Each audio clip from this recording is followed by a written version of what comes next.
back, dragons. I'm back today to do my January reading wrap up.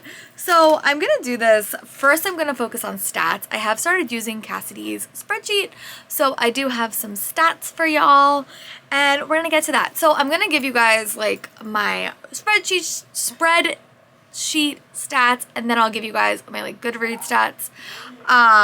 But for January, I read 21 books. 2 of those were technically DNFs, which I don't really count, but on the spreadsheet I am counting them just to keep track. So I read 19 things according to Goodreads. I read 7,203 pages. I read about 232 pages every day, which is pretty average for me. And my average page count was 343. I definitely read some higher page books at the start of the month, so that is why it's a little bit on the higher side. My most read genre is YA contemporary. Books with rep were 7, and I read from 10 authors before, which is good because I've been trying to read some more sequels and like backlist titles because I am so bad at that. I read 3 5-star books, and those books probably have the potentiality to make my best books of the year list. Hi, Kissy. Boy. I have to give sorry, I need puppy kisses. Oh my goodness. Boy. Hi. Oh my goodness. You're not gonna let me film tonight now. No biting. No biting. We're gonna go in the cage. You're probably gonna have some Cassie licking. Or just Cassie. Oh my god, trying to steal my shoe. But yeah, 3 books I read before, or 3 5-star reads. Sorry, I'm a little bit chaotic. No 4.5-star reads, 5 4-star reads, 6 3.5-star reads, 3 3-star reads, 0 2.5-star reads, 1 2-star, 0 1.5, and 0 1, for an overall rating of 3.19, which is a little bit on the low side. I did have a lot of 3-star reads this month, especially towards the very, very end. I read 7 new release, 9 backlist, and 5 from last year.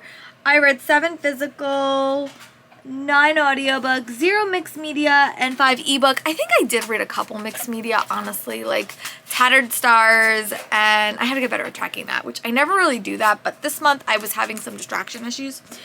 I also started 8 series, continued 5, completed 2, caught up with 4, and read 7 standalones, which just means that I read about 5, 6, 7, 8, 9, 10, 11, 12. I read about 12 books in series, which I think is really impressive for me. And only 14 about series, like new books, or, and I only started 8 series. I read 2 physical arcs, 3 from audio, 1 from Kindle Unlimited, 2 from my library, 4 from NetGalley, 9 own, and 0 from Scribd, because I don't have Scribd. And then genre breakdown, I read 3 YA contemporary, 3 fantasy, 1 middle grade, 2 YA fantasy, 1 nonfiction, 1 contemporary, 2 thriller and horror, 3 historical romance, 1 mystery, 2 romance, 1 graphic novel, and 1 middle grade fantasy. Those are all my stats that I tracked. And now let's get into the books I read in the second half of the month. That's super interesting, and I really want to try to get better at tracking my stats for 2023, so that is why I am using Cassidy's spreadsheet. But yeah, the first book we're going to chat about is a DNF. It's a soft DNF. I was really struggling focusing on this book, so I decided to put it down, but it's Queen Among the Dead by Leslie Livingston. I did grab the audio, and I think I will probably pick it up again. It's just Irish mythology, and I was really struggling to read it, and then I was also struggling to focus on listening to it, so I just put it down. I got about 150 pages in. It's very, very lyrical writing, very mythology heavy, and I just wasn't feeling it at the moment, so I put it down. It's definitely going to be a soft DNF, and I do have the audio. If I do decide to read it, it will probably be audio. And then the next book I picked up was a romance. It's my first book I ever read by Devney Perry, and it is Runaway Road. So here, take a look at the photo there. It was a 3-star read for me. I enjoyed it, and I think that the concept of it is just so cool. It's like, it basically is like what happens when the boxcar kids grew up. So you have these 5 or 6 friends that grew up in a junkyard, and they are sort of meeting many, many years later, and there's a car that sort of weaves them all together. And the first book follows this main character, and she winds up trying to escape her life. She just recently got divorced, and she's sort of going to go meet with one of her friends in the junkyard, and she winds up crashing and like having a flat tire in a small town, and she winds up staying, or potentially staying. I'll say that. And then it's the tropes for this are like small town romance for sure, single dad. It was really, really cute. I liked it. Very, very steamy, a little bit predictable, very, very short. Like, I think it's just under 200 pages or just under 300 pages. I liked it. It was fun. I've never read anything by Devney Perry, but I do want to read more. So definitely want to make more progress on the series. I will eventually probably grab the audio because they are super short and I could probably listen to it in like a work day. But yeah, it was fun. It was a 3-star read. First book by Devney Perry, and I'm definitely excited to read more. And then the next book that I wound up reading was, let me see, was it physical or not? Sorry, I'm using my computer, and my computer has been having some issues. Oh, the next book I picked up, I have very, very conflicted feelings about, and that is Emily Wilde's Encyclopedia of Fairies by Heather Fawcett. So I will say the cover of this that I got from Fairy Loot, the end pages of this is just simply stunning. Probably the prettiest book I got in 2022. I love all my tabs. I was not the biggest fan of this book, I'll be honest. I like the concept of it, and I think because I was hoping for more of like a Veronica Speedwell vibes, I just didn't get it. It kind of gave me Gallant vibes because Gallant was all vibes and no plot. This was all vibes and no plot. But you basically follow this main character named Emily Wilde, and she thinks she's gonna go to this small Scandinavian town, I think, and kind of research the Fae in this little land, and she's kind of telling you it as a diary, but a former coworker of hers kind of travels her there, and some secrets are revealed along the way. It is a little bit dry. The plot is a little bit boring. The characters were compelling. I like the small town feel of this as well. I like the diary elements. I thought it was interesting. It's just the plot did not capture me. And when I read like a cozy fantasy, I do need a little bit more plot. I would even argue like Legends and Lattes had a solid plot than this, and it's a lot shorter, so I liked it. I don't know if I'm gonna read book 2, but it is a very, very pretty edition. So it was a 3-star read. I would say that like if you like Veronica Speedwell but you almost just wanted like vibes and not plot, pick this one up. It does have like it hates for more romance. There is some twists and turns you don't necessarily expect. There is fae in here, many different types of fae, but it just didn't do it for me in the plot department, unfortunately. And then the next book that I picked up, I had a bit of a weird second half of the reading month, but I did wind up reading another audiobook, and that is Seduce Me at Sunrise by Lisa Cleopas, and that is the second book in the Hathaway series. So I actually really like this book. I didn't love book 2, so this book follows the younger sister of the main character in book 1. It follows her younger sister and their like ward and their potentiality of a romance. She is very, very sick, and she sort of gets thrust into like a arranged marriage, and her former childhood best friend is not very thrilled about it. I love a good second chance, child to friends, more romance. I like this book a lot more than Meet Me at Midnight, and I think I'll like the subsequent books in the series a little bit more, but I liked it. I enjoyed it. It was a quick, very, very steamy, but it had a trope that I liked rather than like Hate to More, which is my least favorite trope. Sometimes Hate to More has to be done right, and Meet Me at Midnight just wasn't. But I did like Seduce Me at Sunrise a little bit more. I gave it like 3.5 stars, and I'm excited to read more in that series. And then the next book I read was also, I think I finished it as an audiobook, so this was another probably mixed media that I should have added to my spreadsheet at that, but I read Tattered Stars by Catherine Cowles. Let's add the photo here. Editing, Laura. This is the first book in her Tattered and Torn series, and I really like this book. Again, I will say the hate to more in this was really slim. Like, so basically the premise is you follow Everly and you follow her, the guy, I cannot think of his name right now. But you follow them and they are on opposite sides. Like, Hayes' sister was kidnapped by Everly's father, and Everly found out and kind of saved this young girl, which is really, really good because she was a couple of days from dying.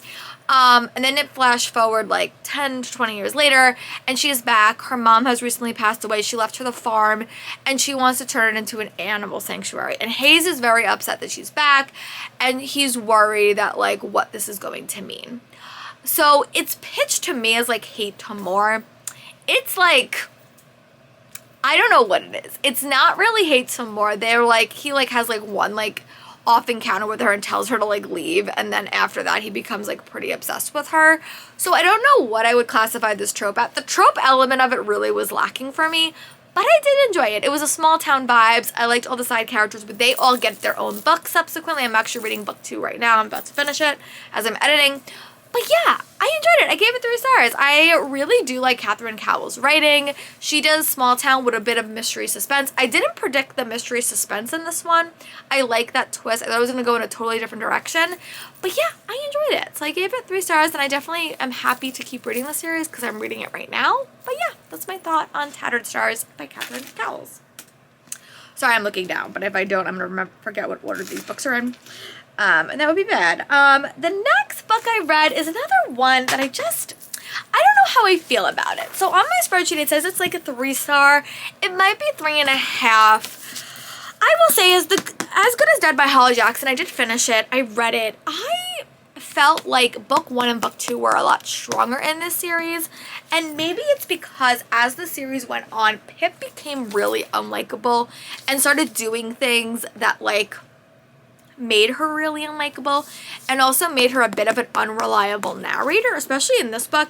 So basically she is convinced she is the victim. She's like being stalked. No one really believes her, and that is kind of the premise of this book. And something happens midway through the books that totally changes the game, and it really transforms this whole story. And I just don't know how I felt about the end of the book, to be honest with you. Like, I enjoyed it. It was like a super fast-paced read. Once I picked up the audiobook, I like flew through it. But I struggled a little bit with Pip's character, and I'm not sure I love the direction that the story went. So I only gave it 3 stars. I haven't heard the best things about Five Survive, her newest book.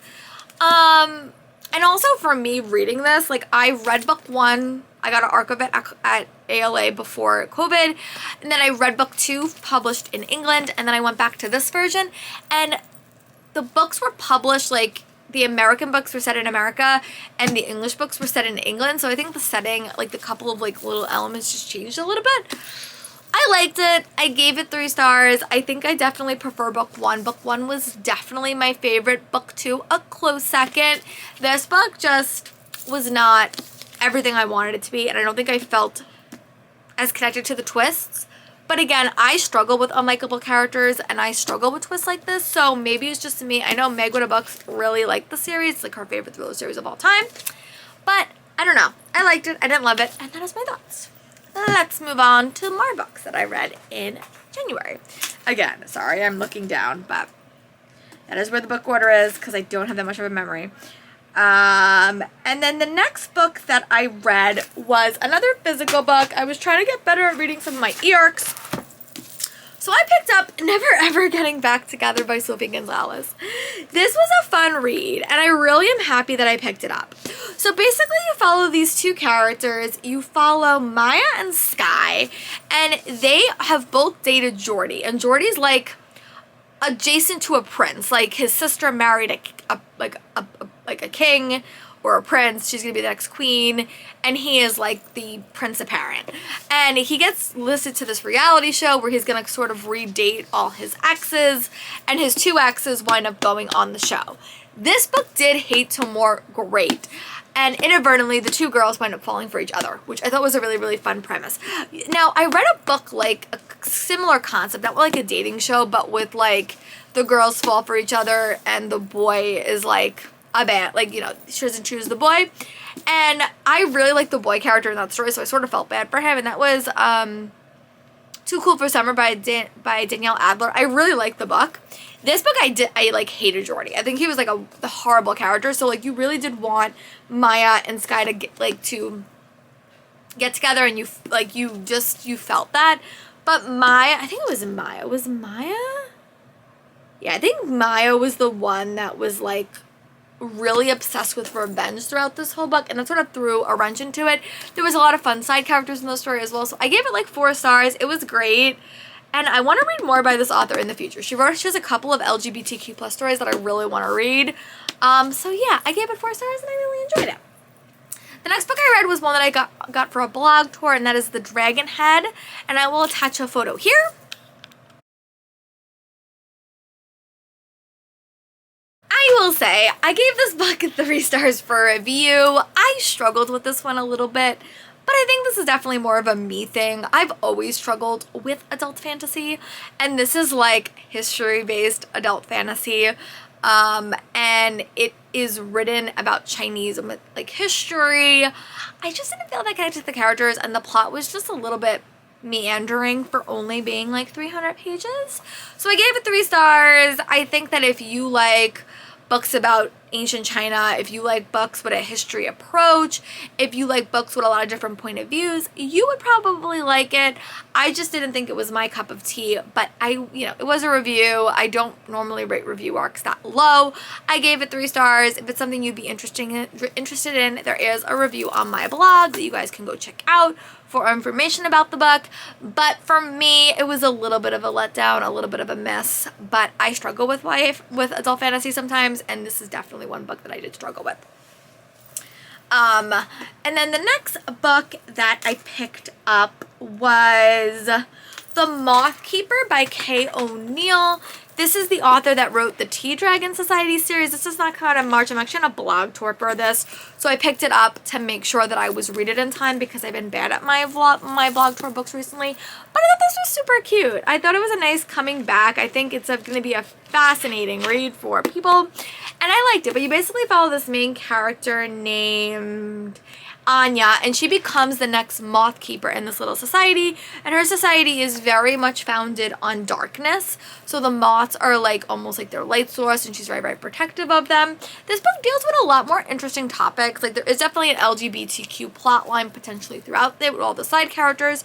I felt the main relationship here was more friendship, but if we do get more books in a series, I could see how it could become a romance, and it was really cute. It also dealt a lot with like burnout and like overdoing it, and work-life balance, and I just really like that conversation. As an adult at like 35, I still struggle with work-life balance or like not overdoing it and like burnout. So that was really interesting to put it in the book of kids, especially coming out of a COVID pandemic and all of us sort of dealing with stuff like that. I really like this one. I gave it 4.5 stars, and I will definitely read more by this author in the future, especially because I really did like the Tea Dragon Society series, and this one was just a warm hug that had some, deeper undertones, which I do approve of. So yeah, and then the last 2 books I'm going to chat about in this book is another series that I was able to wrap up, and that is Seekers of the Wild Realm, Legend of the Realm by Alexandra Ott. This is the final book for now. I don't know if she's going to write any more, but this is the sequel to Seekers of the Realm, and this follows Ari and Bryn once Bryn and Ari become seekers, and there's a plague that infests their home, infests the animals, and they have to sort of work together to solve this problem. And I think that it's just ironic sometimes when books are written, because in her author's note she's like, I didn't plan to write a book about a pandemic before it happened, and I just thought that it was a very interesting storytelling. There's also a lot about for a middle grade book, it talked a lot about sexism and people always being seen in one job and why girls couldn't do this. I liked it. I think the ending was a little bit rushed, but I really just enjoyed it. It was a fun read, and I hope Alexandra Ott writes more in the future. I haven't heard anything necessarily recently, but she does have some backlist title that I might pick up, and I just enjoyed it. We got to meet some new animals. We got to meet a griffin pup an ice fox and were more dragons, and I really liked it. This is one of those stories where like the adults definitely take a back seat. Like earlier in the month, I read Keeper of the Lost Cities, which definitely balanced it out a little bit more, but I liked it and gave it 4 stars. And then the last book that I finished reading in the month of January was Highly Suspicious and Unfairly Cute by Talia Hibbert. I have never read anything by Talia Hibbert, but this was so delightful. Like, it just was great. I listened to the audiobook because I got a copy from Libro FM, and I picked this copy up from a friend of mine. And oh my goodness, she like didn't want her arc anymore, so she gave it to me. But oh my goodness, this was just fun. I remember I got midway through and I'm like, you know what, Laura, you're gonna go and you're gonna read this again and make sure you're understanding everything. But oh my god, listening to this and listening to Bradley's voice was just adorable. Bradley does have OCD, so that is really, really good rep for me. And I sometimes struggle to read from OCD characters' point of views because it makes me feel anxious. But it basically follows these 2 characters who, it's one of my favorite tropes, it's friends to hate to more, and they had a big falling out when they were younger, and then they stopped talking, but they both wind up going to this outdoor wilderness camp, and hilarity, drama, and romance ensue, and I loved it. I gave it like 4 stars. I think I want to read more by Talia Hibbert in the future. I might go back and read her adult books, but definitely a big fan of her YA book, and yeah, I definitely recommend you check this out, especially if you do like Talia Hibbert. One of my favorite tropes is definitely friends to hate to more, because it has a nice balance of second chance but also hate to romance elements, which the banter is great. I really liked it. The audiobooks was good. Bradley's voice was delightful, and he was just a super funny character. So definitely would recommend this, and it's the first book in the Joy Revolution series, which is co-produced by the Yoons, and I really loved this. Let me know in the comments what was your top book you read this month. For this section, I would probably say Never Ever Getting Back Together and Highly Suspicious and Unfairly Cute were probably my highlights. But let me know what yours were in the comments. I would love to know. And I'll talk to you guys for my next video. Bye, Book Dragons.